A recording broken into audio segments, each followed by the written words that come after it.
ये प्रश्न किया कि मरने वालों को क्या करना चाहिए। केवल परीक्षित जी को नहीं मरना, हमको आपको सबको मारा जा रहा है। इस संसार में कोई रहने वाला नहीं।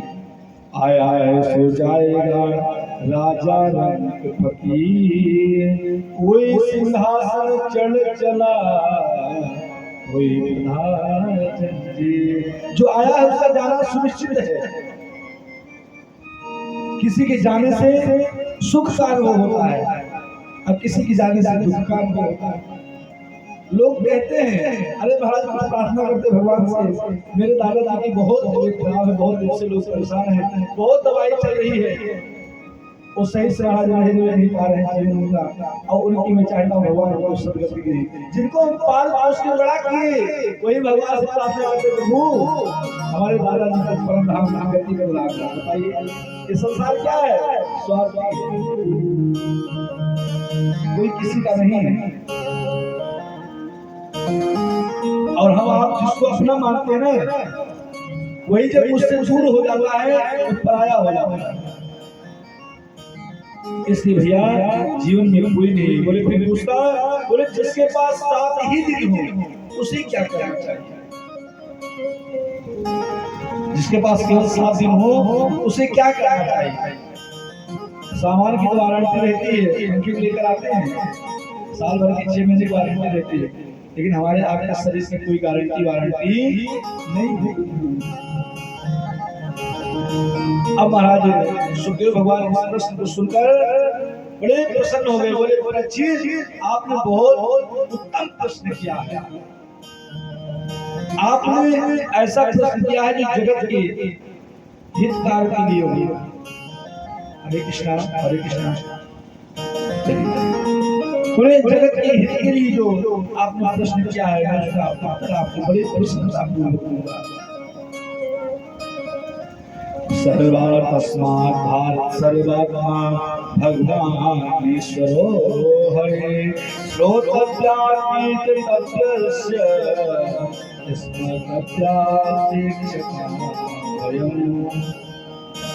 बोले तस्मात् भारत सर्वात्मा। आपने केवल अपने लिए प्रश्न नहीं किया, अगर परीक्षा चाहते तो अपने मोक्ष के लिए उस सुखदेव भगवान से प्रश्न कर सकते थे, उनकी मुक्ति हो जाती, लेकिन उन्होंने ऐसा प्रश्न नहीं किया। तो बोले मरने वाले को क्या करना चाहिए? जगत कल्याण के लिए प्रश्न किया। बोले भैया इसका एक ही सूत्र है। बोले क्या? बोले श्वास श्वास पर कृष्ण भजे वृथा सांस नहीं को, ना जाने या श्वास की आवन हो ये न हो। बोले क्या करें भैया? बोले श्वास श्वास पर भगवत नाम का चिंतन करो। आप लोग कितना देर चिंतन करते हैं जरा बताइए? कथा तो खूब सुन रहे हैं, कथा सुनने के बाद में कुछ दिल और दिमाग में पड़ रहा है कि बस केवल हम बोल रहे हैं आप सुन रहे हैं। क्योंकि ये मंच की मर्यादा है, यहाँ कव्वाली शायरी ये करने में नहीं बैठा बैठा। लोगों को हंसाने के लिए शायरी करूंगा, कव्वाली करूंगा, इसके लिए हम यहाँ नहीं बैठे, यहाँ सुंदर शिक्षा देने के लिए बैठे हैं। शायरी बोली हुई नहीं कि 2-4 शायरी मार दी महाराज हंसने लगे, वाह बड़ा आनंद आ गया, ना ना, जिससे कल्याण होना है। बोले फिर भैया, बोले महाराज ये पहले था अपने यहाँ कितने युग हैं जरा बताइए? कितने युग हैं? 4 युग हैं। अब याद कर लीजिएगा, मैं पूछूंगा तो बताइएगा। पहले सतयुग, त्रेता युग, द्वापर और कलयुग। चौथा क्या है? कलयुग। जहां हम लोग बैठे इसको कलयुग बोलते हैं। बोले महाराज सतयुग में हमारे आपके मनुष्यों की जो आयु होती थी उसमें जो रहते थे उनकी महाराज 1 लाख वर्ष होती थी। कितने वर्ष? 1 लाख वर्ष। फिर भी भजन करते थे, तपस्या करते थे, कीर्तन करते थे, फिर भी महाराज भगवत प्राप्ति नहीं हो पाता। फिर धीरे से उसमें महाराज एक जीरो हट गया, त्रेता युग आ गया। बोले त्रेता युग में मनुष्य की आयु महाराज 10,000 वर्ष हो गई। कितने वर्ष? 10,000 वर्ष। फिर भी लोग भजन करते थे, तपस्या करते थे, ध्यान लगाते थे, समाधि लगाते थे, फिर भी भगवत प्राप्ति नहीं हो पाती। फिर आ गया द्वापर, उसमें से एक जीरो और हट गया। 1 लाख में से एक जीरो गया, 10,000 हो गया। 10,000 में से एक जीरो निकला, 1,000 वर्ष हो गया। बोले फिर भैया, बोले मनुष्य की आयु 1,000 वर्ष हो गया। बोले फिर भी सब समाधि लगाते थे, ध्यान करते थे, तपस्या करते थे, फिर भी भगवत चरणारविंद में हृदय लगे या न लगे इसका कोई कन्फर्म नहीं था। फिर महाराज चौथा युग आते आते एक जीरो और हट गया। कितना हो गया? 1,000 में से एक जीरो गया, कितना हुआ? 100। तो हम लोग कलयुगी प्राणी के कितने वर्ष हो गए? 100 वर्ष। और 100 वर्ष ही कोई बिरला जो शतक मार ले, महाराज 70-75 में गोविंद लाए, वो ठीक है। अच्छा एक बात और अच्छी बात है, चलते फिरते हंसते बोलते खाते खेलते परिवार का परवरिश करने पश्चात जय श्री सीताराम हो जाना ही महाराज अच्छी बात है। और नहीं तो कोई एक गिलास पानी देने वाला भी नहीं मिलेगा, ऐसा समय आया। हिस्सा बांटने के लिए आपके लोग आ जाएंगे, आपकी खेत को बांट लेंगे, मकान को बांट लेंगे, गाड़ी को बांट देंगे, माता पिता को बांट देंगे। माता बड़े बेटे में और जो माँ है वो छोटे बेटे। भैया ऐसे लोग नहीं करते। जिस समय माता पिता को एक साथ रहने का समय आता है, उस समय बच्चे माता पिता को बांट देते हैं।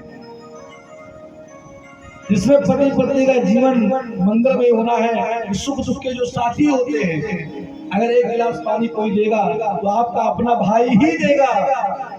अगर मारेगा तो अपना भाई मारेगा तो उसको मारकर छां में डालेगा, लेकिन अगर और कोई मारेगा तो सीधे गटर में डाल देगा। अगर मार भी रहा है अपना भाई तो मार कर हमको कहीं पेड़ के नीचे ही तो डालेगा। इसलिए भैया आपस में जो संबंध हो, भाई भाई में जो प्रेम हो, उसको बना कर रखना चाहिए, क्योंकि कोई किसी का प्रेम देखने वाला नहीं है। कोई नहीं चाहता कि आपका घर सुंदर बना रहे, ये संसार की रीति है। होता क्या है, अगर आप महाराज पड़ोसी से लड़ाई होने लगे तो छत से देखने वाले लोग बहुत आ जाएंगे, अरे वाह क्या आनंद आ रहा है। अंदर अंदर लगेगा महाराज बड़ा सुंदर काम चल रहा है, और आपको तोड़कर और जगत को मोड़ देंगे महाराज, फिर कोई काम आने वाला नहीं है। जब आप दूर हो जाएंगे, जब तक आपके जेब में 100 रुपए है, चाय पीने वाले 50 लोग आ जाएंगे हैं? और जिस समय जेब में पैसा नहीं है तो आपको देखकर महाराज किनारा करेंगे, भैया देखिएगा हमारे रामलोट यादव जी आ रहे हैं, चाय पिलाते थे, अगर आज नहीं पिलाए मामला गड़बड़ हो जाएगा, तो लोग अपने से ही दूर हो जाएंगे। ये जीवन का सूत्र है, यही हमको कथा शिक्षा देती है भैया। ये बोलना पड़ रहा है, प्रयास आपका प्रयास हमारा मजा आ जाएगा। हरे कृष्णा हरे कृष्णा, राधे राधे।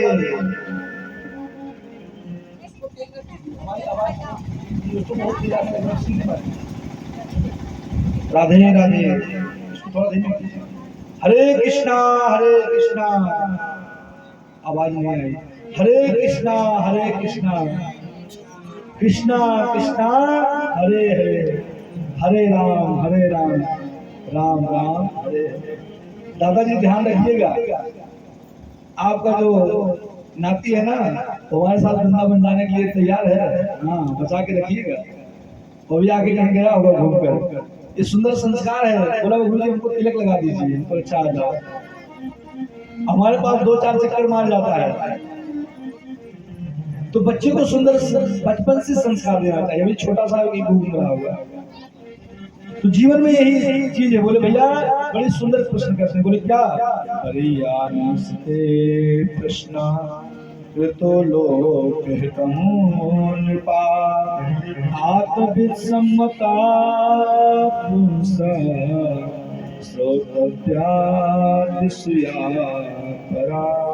बोले राजन, आपने बहुत ही सुंदर प्रश्न किया जो जगत के कल्याण का है।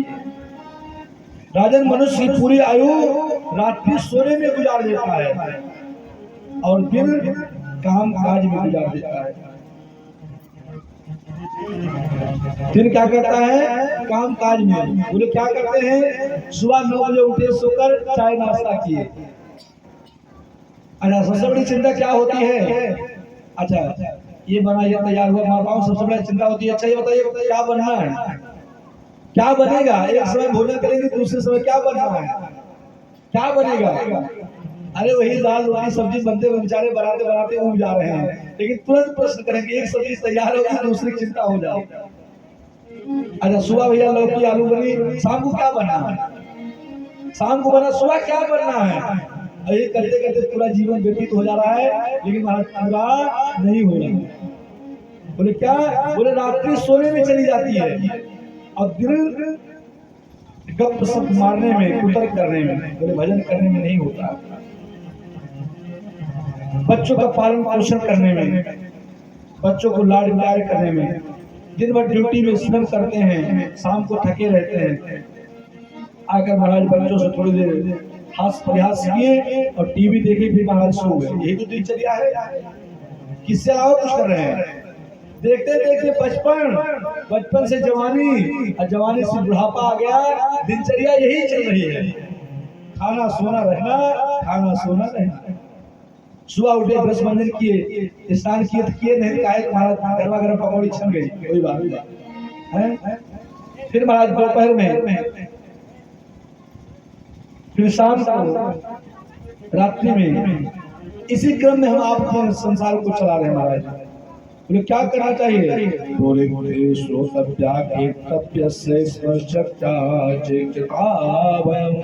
बोले राजा, मनुष्य अगर अपना कल्याण चाहता है तो उसको 3 काम करना चाहिए। इसको नोट कर लीजिए। अगर मनुष्य अपना कल्याण चाहता है उसको 3 काम करना चाहिए। बोले क्या? बोले भगवान की कथा को सुने। क्या करें? भगवान की कथा को सुने। बोले क्यों सुने? बोले इसलिए सुने, हमारे जीवन की व्यथा जो दूर हो जाती है, इसलिए उसको कथा कहते हैं। भगवत कृपा से भगवान की कथा को सुनना चाहिए। राम कथा सुंदर करनारी, संशय जो जस करे सो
क्या करें? राम कथा सुंदर करनारी, संशय विहग उड़ावन हारी। बोले राम कथा श्रवण करना चाहिए। श्रोत क्या? श्रवण करना चाहिए। बोले भैया श्रवण करने से होगा क्या? बोले हमारे जीवन की व्यथा दूर होगी। अच्छा, आप जो ये कथा सुनने बैठते हैं, उतना देर मन तो प्रसन्न रहता ही होगा। भाई इस समय कोई हॉस्पिटल में एडमिट होगा, किसी को कहीं चोट लग गया होगा, कोई सफर कर रहा होगा, कोई सफर करने की तैयारी कर रहा होगा, कोई भोजन बनाने की तैयारी कर रहा होगा। कम से कम आप शांत चित्त होकर बैठकर आनंद उठा रहे हैं, यही तो आनंद का विषय है। बाकी तो भैया बताया उसी उलझन में फंसे ही है। बोले कैसे? बोले कर से कर्म करो विधि नाना, मन राखो जहां कृपा निधाना। बोले काम करो, मैं ये नहीं कह रहा हूँ ड्यूटी करना छोड़ दो। बोले महाराज गुरु जी आए कह दिए भैया माला जपो, घर में भोजन मिलने वाला नहीं है। बोले कर्म से कार्य करो, ड्यूटी करो, ऑफिस जाओ, सब काम करो, लेकिन मन में अच्छा मान लीजिए आप यहाँ से अपनी ड्यूटी करने के लिए, सर्विस करने के लिए कहीं जाते हैं और आधे घंटे का मान लीजिए सफर है, जाना तो कन्फर्म है कि जाएंगे, तो कम से कम जब ड्यूटी जा रहे हैं उस समय भगवत नाम अगर लेते लेते जाएंगे तो क्या हो जाएगा? समय तो नुकसान होगा ही, आधा घंटा तो आप चलेंगे ही, चाहे बस से चाहे मोटरसाइकिल से, किसी तरह कम से कम जितने देर चल रहे हैं राधा राधा राधा राधा राधा राधा राधा राम राम राम राम राम राम राम राम है, तो समय भी पास हो गया और आपका सफर भी कट गया। जपता रहो तुझे साझे सवेरे, हर सांसों में नाम बोले, रात सीता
जपता रहो तुझे सांझ सवेरे, मेरे सांसों में नाम हो तेरे, तेरा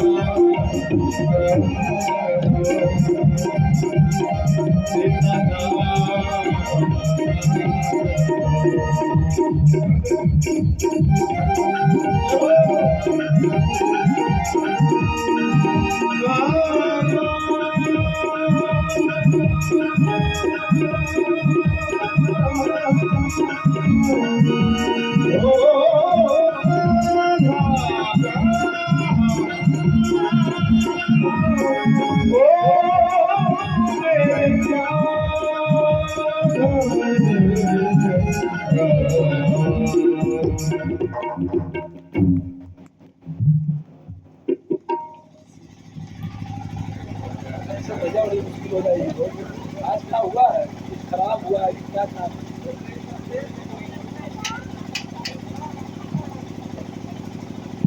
बोली बाकी बिहारी लाल की जय। बोले भैया कर्म प्रधान विश्व चिरागा, जो जस करें तो तस फल बोले जीवन में कर्म करना चाहिए, कर्म प्रधान है। और ऐसा जैसा आपने आज किया है उसका फल आपको अभी नहीं मिलेगा, बाद में मिलेगा।